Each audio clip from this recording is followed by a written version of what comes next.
Hello everyone, welcome back to my channel. If you are new to this channel, then please don't forget to subscribe my channel, and if you are already an existing member of this amazing channel, then thank you so much for your love and support. चलिए आज के video start करते हैं. In today's video, I'm going to tell you about some tips. Actually, I'm going to give you some tips that how to win your debate competition. ठीक है. These debates are they actually give you a platform where you can share your knowledge, you can show your talent, you can use your interpersonal skills. These debates are very good platform for this. So आज के video में मैं जो tips देने जा रही हूँ आपको, I have divided this into two parts. The first one is your preparation for debate and the second part is your performance while giving debate. ठीक है, दो पार्ट्स में डिवाइडेड है. Let's start with the first part. सबसे पहले part में जो हम प्रिपरेशन की बात करते हैं, वहाँ पे एक्चुअली हम पहले कंटेंट की बात करते हैं. सबसे पहले जब आपको डिबेट का टॉपिक मिल जाएगा, then you need to decide कि आपको उस टॉपिक के फेवर में बोलना है या उसके अगेंस्ट बोलना है. आप जब ये डिसाइड कर चुके होंगे, then your first job is to research on your topic. आपको बहुत डिफरेंट सोर्सेज में जाकर इसको रिसर्च करना होगा. आप बुक्स यूज़ कर सकते हो, you can surf through internet. आप इंटरनेट को यूज़ करो, वहाँ से इंफॉर्मेशन गैदर करो. You can have a conversation with your elders, with your friends. आप वहाँ से इंफॉर्मेशन कलेक्ट करो, then pen down all the good, valid and important points in a notebook. आप सारी चीज़ों को इकट्ठा कर लीजिए. This is my first step. क्योंकि रिसर्च जब तक आप नहीं करोगे, you won't get a deep knowledge of your topic. तो ये बहुत इंपॉर्टेंट पार्ट है इसका. ठीक है, this was my first step. The second one is to organise your points.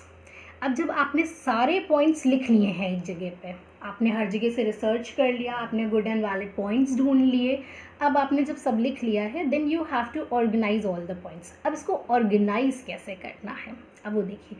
ये 3 पार्ट्स में होना चाहिए. The first one should be introduction, the second part will be your body of the speech and the third part will be your conclusion. 3 चीज़ों में. Introduction में क्या करते हैं? इंट्रोडक्शन जो होना है आपका, that should be very interesting and catchy. क्योंकि जब आप स्टार्टिंग में आओगे और एक अच्छा इंप्रेशन क्रिएट करोगे ना, then all the jury members and audience will listen you, will concentrate on you. तो आपको बहुत कैची लाइन्स लिखनी होंगी. उसके लिए आप कुछ फैक्ट्स का यूज़ कर सकते हो, कुछ क्वेश्चंस का यूज़ कर सकते हो, या फिर कुछ कोटेशंस का यूज़ कर सकते हो. इस तरह से आप अपने डिबेट को स्टार्ट कर सकते हो इंट्रोडक्शन पार्ट में. बट इंट्रोडक्शन में सबसे पहले जो आपको करना होगा, दैट विल बी, आपको ज्यूरी मेंबर को एड्रेस करना होगा. जो सबसे पहला पार्ट होगा आपका इंट्रोडक्शन में, you have to address the jury member, your audience. Then आपको ये क्लियर कट बताना होगा that which position you are holding. You are against the topic और you are in favour of the topic. ये दोनों बातें बोलने के बाद you can start with your topic, जिसमें आप कोटेशंस का यूज़ कर सकते हो, क्वेश्चन का यूज़ कर सकते हो. ठीक है. Then we come to the body of speech. अब इसमें आपको जितने भी आपके वैलिड आर्ग्यूमेंट्स थे, जितने भी गुड पॉइंट्स थे, जितने भी इंपॉर्टेंट पॉइंट्स आपने सेलेक्ट किए थे, उनको एक सीक्वेंस में लिखना है आपको.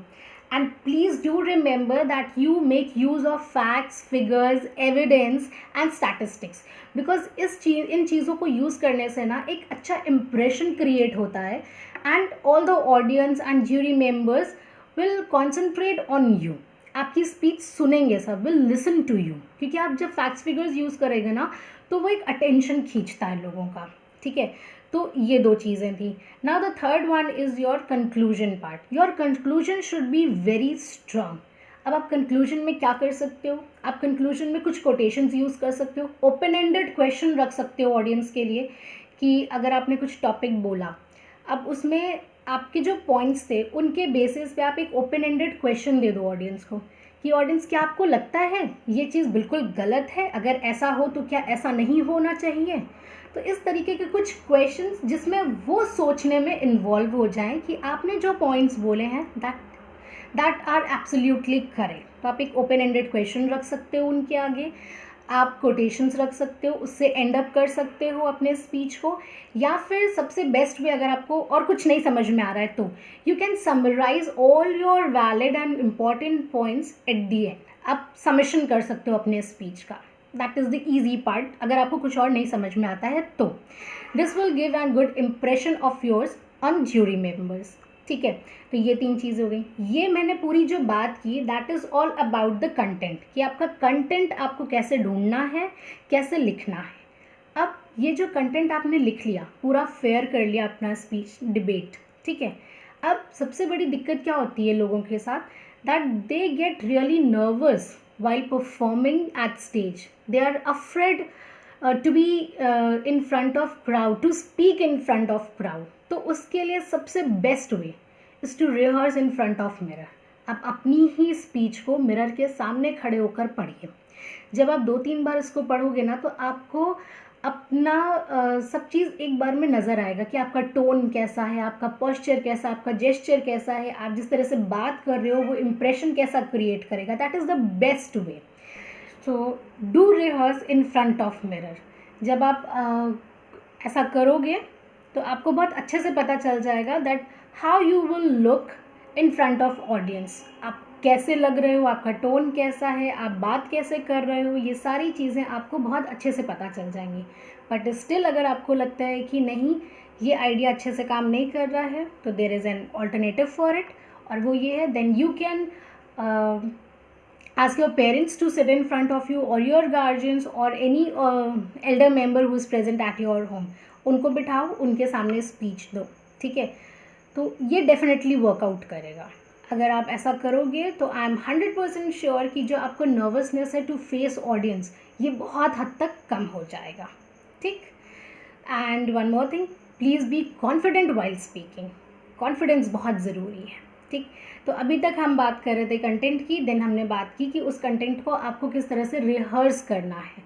अब हम सेकेंड पार्ट की ओर मूव करते हैं, and the second part is what you should do while performing debate. अब हम इसकी टिप्स देते हैं आपको। सबसे पहला चीज़, जब आप परफॉर्म कर रहे होगे डिबेट को, you need to speak very clearly. ये बहुत इंपॉर्टेंट है। Your voice should be clear and loud, ठीक है। लाउड डजंट मीन्स कि आपको शाउट करना, चिल्लाना नहीं है वहाँ पर, आपको सिर्फ लाउडली बोलना है ताकि हर कोई आपको सुन सके, ठीक। ये बहुत इंपॉर्टेंट पॉइंट है जो मैंने आपको अभी भी बताया था, डिस्कस किया था। तो हमेशा अपनी स्पीच का जो टोन होगा वो फॉर्मल रखिएगा, लाउड एंड क्लियर रखिएगा। फॉर्मल टोन इसलिए बिकॉज डिबेट्स जो हैं they are formal discussion only, तो आपका टोन जो होना चाहिए वो भी फॉर्मल ही होना चाहिए। ये फर्स्ट टिप थी मेरी, ठीक। The second tip is your appearance. Your appearance should be good. Appearance does not only include your dressing sense, कि आप ड्रेसअप कैसे होकर आए हो, आप दिख कैसे रहे हो, you are looking smart, gorgeous, beautiful. सिर्फ इतना ही नहीं काउंट होता है इसमें, your posture, your gesture, your eye contact, all these things are counted in this only. Specially इसमें आई कॉन्टैक्ट बहुत ज़रूरी है। If you don't know where to make eye contact with audience, where to make eye contact with jury members, ये आपके marks deduct करा सकता है। सो जब भी आप ज्यूरी मेंबर को एड्रेस कर रहे होंगे आपको उनसे आई कॉन्टैक्ट रखना होगा। जब आप ओपन एंडेड क्वेश्चंस दे रहे हो ऑडियंस को, या फिर आप ऑडियंस से कोई क्वेश्चन पुट अप कर रहे हो, तो वहाँ पे ऑडियंस की तरफ आई कॉन्टैक्ट होना ज़रूरी है। तो ये आपको देखना पड़ेगा कि आपके स्पीच में कहाँ कहाँ पे आई कॉन्टैक्ट रिक्वायर्ड है, because this is an important part of it. उसके बाद मैंने बोला आपको पोस्चर एंड जेस्चर। पोस्चर की बात करें, अगर आप कॉन्फिडेंट नहीं हो, नर्वस है, चेहरे पे डर नज़र आ रहा है, तो इम्प्रेशन ऑलरेडी आपका ख़राब हो गया, 1 मार्क्स तो वहीं डिडक्ट हो गए आपके, ठीक है। तो आपका जो अपीयरेंस है, आपका जो पोस्चर होना चाहिए वो एकदम स्ट्रेट, कॉन्फिडेंस चेहरे पे होना चाहिए। You should have a good smile on your face. कहीं से भी दुख या फिर नर्वसनेस या फिर एग्रेशन, ये सारी चीज़ें बिल्कुल नहीं दिखनी चाहिए। और कॉन्फिडेंस तो आपका तभी आएगा जब आपने रिहर्सल अच्छे से की होगी। और एक चीज़, जब भी आप रिहर्सल करो तो please don't memorise the content. अगर आप पूरा कंटेंट मेमोराइज कर लोगे ना तो जब आप उसको बोलोगे तो वो बिल्कुल भी अच्छा इंप्रेशन नहीं देगा। आप अपने गुड वैलिड पॉइंट्स को मेमोराइज कर सकते हो, उसको लिख के वहाँ सामने रख सकते हो, बट कभी भी पूरी स्पीच लेके मत रख लीजिएगा, बिकॉज ये बहुत ख़राब इंप्रेशन देगा आपका। सो आपका जो डिबेट होना चाहिए, it shouldn't look like that you have rehearsed a lot, it should look, it is a natural that is coming out of you, ठीक है। तो ये चीज़ ज़रूर ध्यान रखिएगा। और कॉन्फिडेंस के लिए आपको अपना टॉपिक जब अच्छे से पता होगा तो कॉन्फिडेंस अपने आप आ जाएगा। तो टॉपिक को अच्छे से समझिएगा, सिर्फ रट मत लीजिएगा। ठीक है, तो this was my second tip, your appearance, जिसमें सारी चीज़ें इंक्लूड होती हैं. Now we move on to a third tip. Third tip is to respect and self control. आपको अपने ओपोनेंट टीम को रिस्पेक्ट करना ज़रूरी है, इवन इफ़ वो अगर आपको हर क्वेश्चन पे पोक कर रहा है तो भी आपको ये चीज़ रखना बहुत ज़रूरी है. आपके चेहरे पर या आपका जो जेस्चर है कहीं पे भी एग्रेशन नहीं शो करना चाहिए, बिकॉज इट्स ऑब्वियस आपका जो ओपोनेंट होगा वो किसी ना किसी बात पे आपको पलट के क्रॉस काउंटर करेगा. तो in that case please don't take anything personally, please don't show any aggression at that moment. You should be clever enough कि आप अपनी ही बात को बहुत पोलाइट वे में स्टार्ट करके रख सको. ठीक है, तो आपका सेल्फ कंट्रोल बहुत ज़रूरी है वहाँ पर. Next, fourth tip is your interactive conversation. अब इंटरैक्टिव कन्वर्सेशन क्यों? आप खुद सोचो, अगर आपकी स्पीच बोरिंग होगी, आप सिर्फ बोले जा रहे हो, तो वहाँ पर लोग क्यों सुनेंगे आपको? तो आपकी स्पीच जो है वो ऐसी होनी चाहिए जो इंटरैक्टिव हो, कहीं ना कहीं ऑडियंस को भी इन्वॉल्व कर रही हो, या फिर कुछ ऐसे एग्जाम्पल्स या ऐसी बातें यूज़ हो रही हों जो कि ऑडियंस को कनेक्ट करे अपनी ओर. तो ये चीज़ें होना ज़रूरी है. It should be interesting, it shouldn't be boring. आप ह्यूमर का यूज़ कर सकते हो, बट उस केस में ध्यान रखिएगा कि कोई ऐसी बात आप ना बोल दो जो किसी के सेंटिमेंट को हर्ट कर जाए. तो इन चीज़ों को ध्यान रखिएगा. And most important, please use logical details. ऐसा नहीं होना चाहिए कि आप अपनी बात को एनी हाउ प्रूव करने के लिए कुछ भी बोल दीजिए. This should not be done. Logical details का यूज़ करिए, इससे सब लोग ज़रूर अट्रैक्ट होते हैं. उन्हें लगता है कि ओ, इस पर्सन को तो बहुत नॉलेज है. तो हमेशा लॉजिकल चीज़ों को ही बोलने की कोशिश करिएगा, कभी भी इलॉजिकल चीज़ मत बोलिएगा, अदरवाइज़ वो इम्प्रेशन ख़राब करेगा. सो आपकी स्पीच इंटरेस्टिंग होनी चाहिए, इंटरैक्टिव होनी चाहिए. This is very important part. Next we come to fifth tip. अब हम बात कर रहे हैं जब आपका ओपोनेंट खड़ा होकर आपके सामने स्पीच दे रहा है और अब आप बैठ चुके हो. ठीक है, तो उस केस में आपको ये नहीं करना कि मैंने तो speech they the, now I am free, मैंने तो अपने सारे क्वेश्चंस बता दिए, नाउ आई एम फ्री. नहीं, अब जब ओपोनेंट स्पीच दे रहा है तो आपका काम क्या है वहाँ पर? Fifth tip, listen him very carefully and pen down all the valid and good points and also note down the weak points जिस पर आप क्वेश्चन रेज कर सको. वैलिड और गुड पॉइंट्स की क्यों ज़रूरत पड़ रही है हमें नोट डाउन करने के लिए? क्योंकि ये मैं आपको 6 टिप में अभी बताती हूँ. पहले हम नेगेटिव पॉइंट्स की बात कर लेते हैं. नेगेटिव पॉइंट्स नोट करने का एक मोटिव ये है कि आप उस पर अच्छे से क्वेश्चंस रेज कर सकोगे, ताकि आपके पॉइंट्स ज़्यादा बने और उसके पॉइंट्स डिडक्ट हो अगर वो उसका आंसर नहीं दे पा रहा है तो. ठीक है, ये फिफ्थ टिप थी हमारी. Now we come to the sixth tip. Sixth tip ये है कि you need to praise your opponent.